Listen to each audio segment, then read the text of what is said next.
Bonjour à vous, les Gémeaux. Je suis ravie de vous retrouver pour la lecture de vos énergies relationnelles et sentimentales pour ce mois de mai 2020. J'espère que vous allez tous très bien. Donc, on va aller voir les messages avec le petit oracle de Gaïa. Ensuite, on ira voir avec l'oracle de l'énergie, la sagesse de l'oracle. Et puis, évidemment, l'oracle chakra du cœur. On développera avec le tarot de Lightseers Tarot et on terminera par un précieux conseil du tarot des anges gardiens. Ok. Je tiens à rappeler que ce sont des guidances générales, que ça ne parlera pas forcément à tout le monde, donc n'hésitez pas à consulter votre signe ascendant ou votre signe lunaire, éventuellement pour avoir d'autres informations. Et puis pour les personnes qui souhaiteraient une guidance personnalisée, n'hésitez pas à aller faire un tour sur le site julieguidance.com, vous aurez toutes les infos nécessaires à ce sujet. Allez, c'est parti. Donc pour les Gémeaux, ascendant Gémeaux, lune en Gémeaux, pour ce mois de mai, d'un point de vue relationnel et sentimental, quels sont les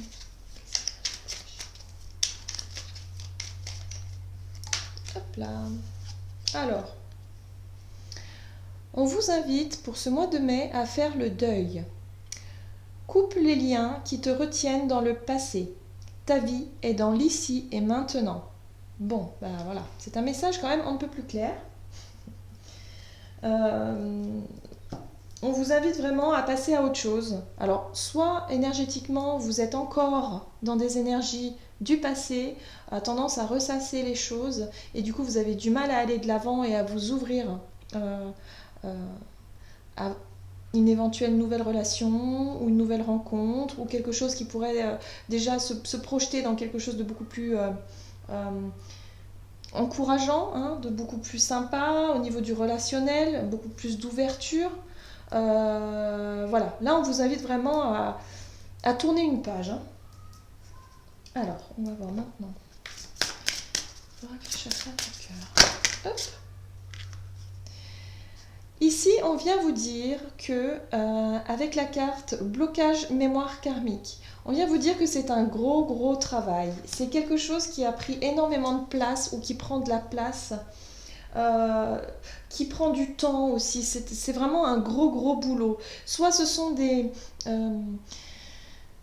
comment je pourrais dire, soit ce sont des situations qui se reproduisent, qui ont tendance à se reproduire tout au long de votre vie relationnelle, ou soit c'est vraiment une relation, vous avez du mal vraiment à ne pas réussir à tourner la page. Une situation, une rupture certainement qui a été très difficile et vous n'arrivez pas à couper ce lien de souffrance, ce lien de... ouais, vous n'arrivez pas à tourner la page finalement et du coup vous êtes bloqué. Et ce qu'on est en train de vous dire ici, c'est qu'en fait ça n'est pas par hasard. C'est que vous êtes venu expérimenter ça justement pour mieux comprendre le pourquoi du comment. Il y a peut-être un travail à faire au niveau des mémoires karmiques. Les mémoires karmiques en général ce sont des choses qui se produisent peu importe ce qui se passe, mais c'est une chose à laquelle on va être confronté. Et en général, tant qu'on n'a pas mis le doigt dessus, qu'on n'a pas bien compris, conscientisé l'événement et en même temps le pourquoi du comment et à comprendre finalement pourquoi est-ce que vous vivez ce genre d'expérience, c'est parce que tant qu'elles ne sont pas comprises, elles vont avoir tendance à se reproduire. Donc en général, c'est souvent amené à vivre le même type de relation, le même type de déception, on se retrouve encore piégé dans les choses qui ne font pas avancer finalement, le même cycle, ouais, j'ai envie de dire, le même cycle. Une fois que vous pouvez vous rendre compte et vous dire ah bah ça se reproduit encore mais c'est pas possible. Bon, en général c'est quelque chose qui est assez dur, assez difficile, hein. Ce sont des déceptions, vous vous rendez compte que à chaque fois il y a un échec, il y a quelque chose, c'est dur, c'est lourd, ça fait mal, voilà. Et là on vous dit oui, mais parce qu'il faut regarder ce qui ne fonctionne pas. Alors évidemment plus facile à dire qu'à faire, je le vois bien. Mais là on vous invite vraiment à tourner la page, à lâcher ses énergies, ses mémoires et vraiment à mieux comprendre ce qui se passe et finalement à l'accepter. Parce que lorsqu'on accepte les choses et qu'on se dit « Ah mais ok, si j'ai vécu ça, alors du coup, bah, c'est parce que je suis venue expérimenter ça pour comprendre et pour passer à autre chose. » Et là, on vous dit que c'est le moment. Ça y est, c'est le moment, vous allez avoir l'opportunité de passer à autre chose pour ce mois de mai. Ok. Que nous dit ici la sagesse de l'oracle pour vous, les Gémeaux, ascendant Gémeaux, Lune en Gémeaux. Hop. Et oui. Et oui, et oui, c'est compliqué parce que effectivement, on vous parle d'âme sœur. Donc, ce ne sont pas des relations comme ça, je dirais, simples ou des relations, bon bah ok, on vit des déceptions, mais bon, on passe à autre chose. Là, c'est quelque chose de très difficile parce qu'il y a les sentiments, il y a l'attachement. On sent bien qu'il y a un lien particulier avec une personne. On est dans quelque chose qui est difficile à gérer. Quand on vous demande de faire le deuil ici, c'est pas forcément faire le deuil d'une relation, c'est de faire le deuil de la blessure. Faire le deuil de ce qui vous empêche d'être vous-même, de ce qui vous empêche de vous sentir bien. Et quelque part d'être en harmonie avec l'autre. Alors, l'âme sœur, ce qu'on nous dit ici, c'est qu'en général, quand on vient s'incarner ici sur cette... donc dans cette vie, hein, dans cette réalité, dans cet instant, c'est qu'en fait on est venu expérimenter des choses pour pouvoir apprendre et pour pouvoir justement repartir avec un certain nombre d'informations, hein, voilà, et qui sont plus ou moins nécessaires à évoluer. Et là on nous dit ici qu'avec ce mémoire karmique, ce blocage, c'est-à-dire que c'est quelque chose que vous avez déjà vécu par le passé et que vous êtes venu encore avec cette mémoire-là, hein, comme une valise, et du coup, bah, ça pèse, hein, ça pèse. Et là, on vous dit ici qu'il y a une âme sœur, c'est-à-dire une âme bien particulière dans votre monde relationnel, très importante pour vous. En général, les âmes sœurs, on sait qui elles sont. C'est des âmes qui font partie de notre vie, hein, qui vont rester, qui vont nous accompagner longtemps. Des âmes qui marquent parce qu'on peut être sur, effectivement, des relations très fortes, très, je dirais, émotionnellement très fortes, très intenses, mais également parfois destructrices aussi. Pourquoi pourquoi? Parce que justement, cette âme-là, elle est venue vous faire travailler ce pourquoi vous êtes là. Voilà. Donc en fait, mutuellement, hein, en tant qu'âme sœur, on fait travailler les autres également, en fait. Donc forcément, même si on a un lien conflictuel avec quelqu'un, qu'on se dit ah non, c'est pas possible, ça peut pas être une âme sœur, je le déteste ou je la déteste, ou parce qu'elle m'a trop fait souffrir, ou c'est pas normal, nanana. Bon bref, il y a tout un tas de raisons, mais il y a vraiment cette idée de se dire que, bah si, peut-être que si, justement.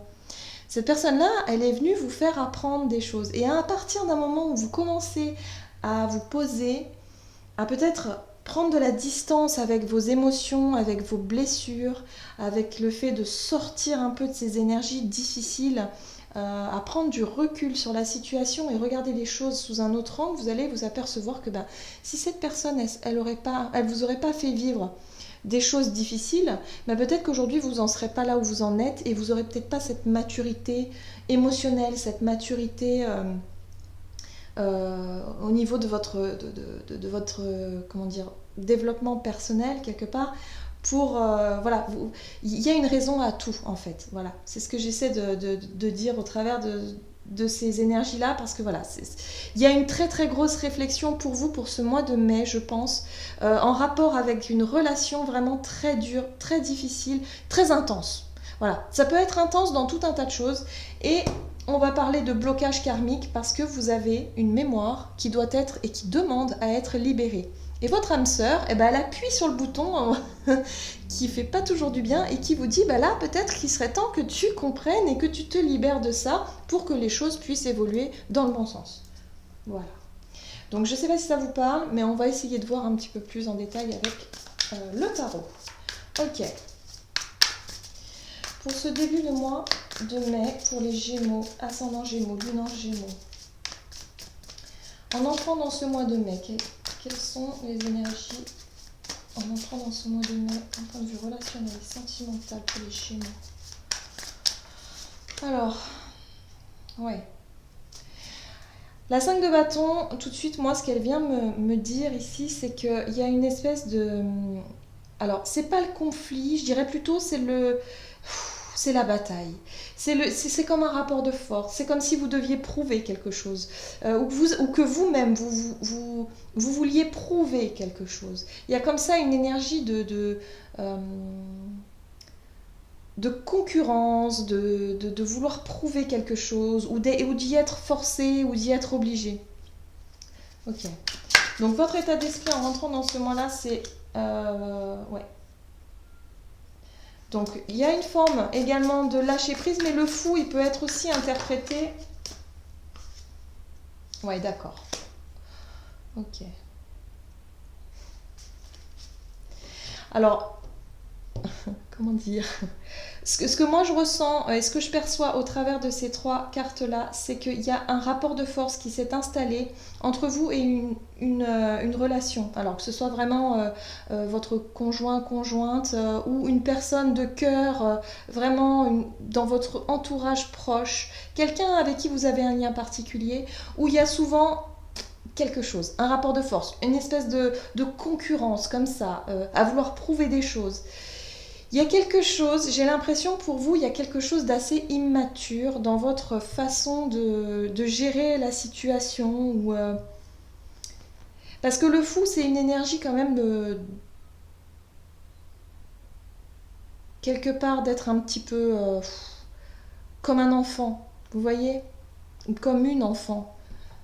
D'infantiliser les choses ou je sais pas comment, c'est délicat, hein. Et le roi d'épée ici nous parle d'autorité, de ne pas montrer vos émotions. Il y a une espèce de froideur comme ça, vous ne lâchez rien et vous ne montrez rien. Je décide, je gère, c'est comme ça, c'est pas autrement. Il y a quelque chose de très autoritaire par rapport à ce que vous souhaitez. Mais au fond de vous, il y a l'énergie du fou, c'est comme une sorte de lâcher prise et de se dire bon, on s'en fout quoi. On s'en fout de tout et puis... Mais non, vous n'y arrivez pas. Parce qu'au fond de vous, vous en avez envie, mais vous n'y arrivez pas. C'est comme si vous devez montrer quelque chose. Vous êtes sur quelque chose comme un masque. C'est-à-dire que vous voulez absolument que l'autre ne perçoive pas votre côté un peu émotionnel ou vos faiblesses ou votre... voilà, c'est comme si vous portiez une armure, quelque chose pour vous protéger et vous êtes constamment sur la défensive. C'est comme si vous deviez prouver quelque chose. Ouais, c'est un peu ça. Donc ça, c'est l'état d'esprit dans lequel vous rentrez dans ce mois. On va voir maintenant quels sont les conseils pour vous.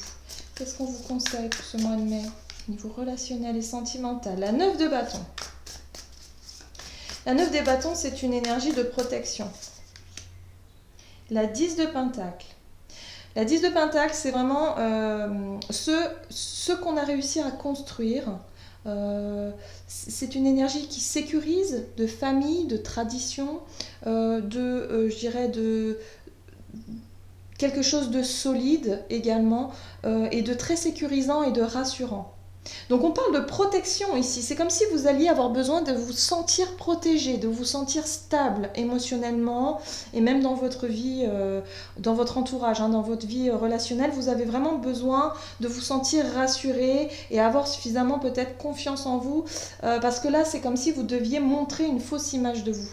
Montrer que vous êtes courageux, que vous avez de la force, que vous avez de l'autorité surtout, hein, que vous savez dire non et puis terminer.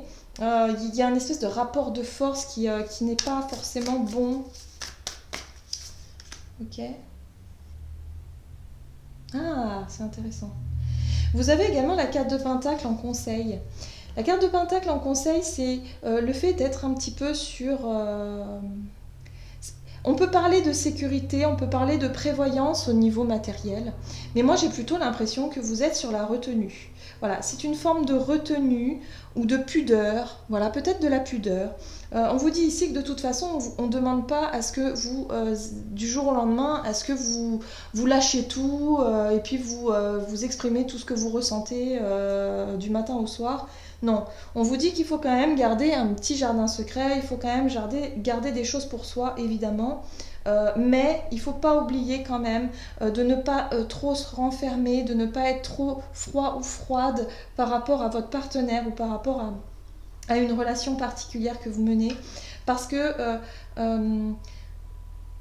justement, la différence entre le fait de vouloir s'imposer et de montrer que vous êtes capable, que vous savez décider, que c'est vous qui dirigez, que bref, est différent que l'énergie de dire bon bah ok, je suis responsable, je sais ce que je veux, je me sens en sécurité. Donc quand je me sens en sécurité, forcément l'autre va se sentir mieux aussi, va se sentir beaucoup plus à l'aise. Il y a la notion aussi avec les pentacles d'être dans une forme de sérénité et de légèreté, un petit peu plus tranquille. Il y a le côté un peu sécurisant, tranquille. Voilà, les choses sont un peu plus ralenties. Qu'avec les bâtons, on est dans le feu, quoi. On est dans ouais, mais non, moi je veux tout prix montrer que la réaction. Vous voyez, la réaction, la 5 de bâton, c'est je monte au créneau, quoi. Ah non, il est hors de question que je me défende pas, ou il est hors de question que je ne fasse rien, que je baisse les bras. Non, non, non. Vous voyez? Ouais. Je sais pas si ça vous parle. On va voir maintenant quelles sont les situations à éviter pour vous, pour les Gémeaux. Ascendant Gémeaux, Lune en Gémeaux. Pour ce mois de mai, quelles sont les situations à éviter, les comportements. Alors, la 4 de bâton qui va nous parler d'engagement. Engagement. Chercher à tout prix à sceller quelque chose, à acter quelque chose. Le roi de bâton, c'est quand on entreprend une action. De manière plutôt sous le feu de l'action, n'est-ce pas? On est dans le bâton encore. D'accord? Et la justice. Là, ce qu'on vous dit. Alors, ce qu'on vous déconseille de faire peut-être ici, c'est d'éviter de décider... Comment je pourrais dire ça? De décider sous le feu de l'action. Par rapport à l'envie du moment, parce que le roi de bâton, c'est quelqu'un qui entreprend les choses, mais sur le moment même. C'est une énergie, le bâton, en général, qui est plutôt instinctive, qui est plutôt comme ça, l'envie, le feu, voilà, là j'ai envie, par exemple, je sais pas, je pourrais dire, j'ai envie de me marier, allez go, on y va, vous voyez. Il y a un peu l'idée de, bon, voilà, l'envie est forte, on a envie de stabiliser les choses, de construire, d'officialiser peut-être. Et avec la justice, c'est comme si vous aviez envie de trancher, de décider et de dire bon bah ok, allez, on y va, on se lance. Bon, on vous dit non, tranquille, prenez le temps, vous avez le temps, vous avez le temps. La 4 de denier, voilà. Si vous avez par exemple des envies, vous y pensez, très bien, laissez germer l'idée. Gardez un peu les choses pour vous, laissez germer les choses tranquillement. Tout va bien se passer. Il y a vraiment l'idée ici de s'apaiser, de retrouver une forme de stabilité d'abord au niveau émotionnel, au niveau relationnel, pour ne plus se retrouver dans des énergies très très froides, dures, de vouloir à tout prix montrer que vous êtes capable. Enfin, il y a quelque chose qui n'est pas en phase avec vous-même en fait. Il y a un décalage. Parce que faut pas oublier aussi que vous avez des liens qui vous retiennent dans le passé. Donc ça, faut pas l'oublier, quoi. Il y a des choses que vous pouvez garder pour vous, des mémoires, des souvenirs. Il n'y a pas de problème avec ça. Mais maintenant, il est temps de penser à l'avenir aussi. Mais tranquillement, doucement, sans pour autant dire ouais, t'as raison, allez, on y va, on se marie, on fait ci, on fait ça. Parce que j'ai envie de tourner la page et c'est en faisant ça que je vais y arriver. Non, non, pas du tout. C'est en prenant le temps des choses, en construisant des choses et en vous projetant dans quelque chose de plus sécurisant, d'heureux, de plus léger, que vous allez y arriver. Pas forcément en programmant des actions, dans des engagements ou des choses... Vous voyez? Je ne sais pas si vous saisissez ce que je veux dire. Hop, alors... Vous avez en évolution le roi de Pentacle, qui nous parle effectivement de doucement mais sûrement. Hein. C'est un cavalier. Ah non, j'ai dit le roi. Mais non, c'est le chevalier de Pentacle, pardon. Mais non, c'est pas le chevalier, c'est le roi, ça. Mais je vais y arriver, oui. Non, non, ça c'est le roi de Pentacle. Non, chevalier, knight, c'est pas king, c'est knight. Oh là là, je vais y arriver. Ouh. Donc, chevalier de Pentacle, lui, c'est le chevalier le plus lent du jeu. Pourquoi déjà, on voit sur cette illustration qu'il il est même pas sur sa monture, en fait. Voilà, donc il prend le temps. On voit ce personnage qui marche pieds nus, qui regarde l'horizon, qui prend le temps de bien faire les choses, qui prend le temps aussi d'observer, d'anticiper, et puis de profiter du moment. Donc la patience, on y va doucement mais sûrement. Oui, ok, d'accord. Donc la tour et l'as de bâton. Bim, ok. Donc pour moi ici, l'énergie de la tour, elle n'est pas du tout négative. J'ai pas du tout ce sentiment que ce soit quelque chose de... Il y a plutôt, pour moi, la tour, c'est comme si vous allez vous décider à un moment donné, effectivement, de tourner la page. Vous savez que vous allez le faire, mais vous ne savez pas quand. Il y a besoin d'un certain temps pour repartir à zéro. Voilà, j'ai vraiment cette envie-là. J'ai l'impression que pour certains, vous avez déjà envie de repartir à zéro, seulement vous ne savez pas du tout comment faire, vous ne savez pas du tout si vous devez vous battre ou si vous devez l'imposer ou brutalement ou faire les choses. Vous voyez ? Là, on vous invite plutôt à la patience, à la réflexion et au fait de se dire de toute façon, il y a une prise de conscience qui est prévue. La tour, c'est un événement soudain qui peut se passer, soit une grosse prise de conscience, ou soit carrément un événement qui fait que, bim, ça va acter, ça va décider quelque chose. Et vous allez repartir sur l'as de bâton. L'as de bâton, c'est les envies, c'est la passion, c'est quelque chose qui va vraiment partir, mais vraiment... c'est passionnant, quoi. Voilà. Pour moi, c'est vraiment une énergie de passion, d'envie, d'envie de tout simplement passer du temps avec cette personne-là ou avec quelqu'un d'important. On peut être vraiment là-dessus. Ça peut être aussi une rencontre, un coup de foudre. Ça peut être un coup de foudre pour une personne aussi. Et oui, ça peut être quelque chose comme ça.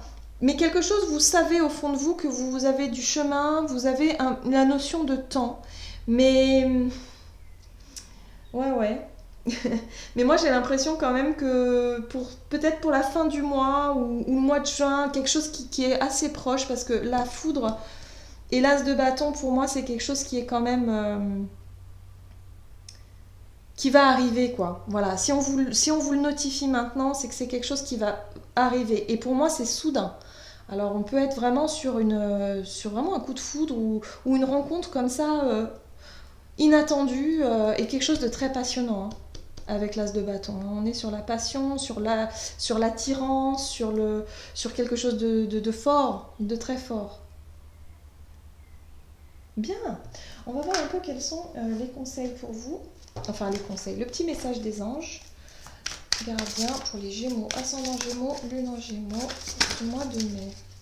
Donc il est question de lâcher prise, de faire le deuil, de tourner une page, mais de manière, pas de manière actée, mais plutôt de manière dans la réflexion, dans la compréhension et dans le fait de déjà se sécuriser soi-même, de se poser soi-même et ouais. Et pas forcément vouloir faire justice vous-même, hein. Ça il faut éviter. Alors, gardien de la pensée. On vous demande de défendre une cause qui vous tient à cœur. Vos anges gardiens vous aident à trouver les mots justes pour être convaincants. Vous êtes un mentor ou vous avez trouvé votre mentor. Situation impliquant un professionnel, peut-être vous, aux idées nouvelles, qui est positif mais qui ne laisse pas de place aux sentiments. Donc vous voyez, le personnage qui ne laisse pas de place aux sentiments, c'est un petit peu le roi d'épée ici. Hein. Donc attention, c'est très bien d'avoir des causes à défendre, hein, c'est vraiment tout à fait ça, vous montez au créneau. Et en même temps de vouloir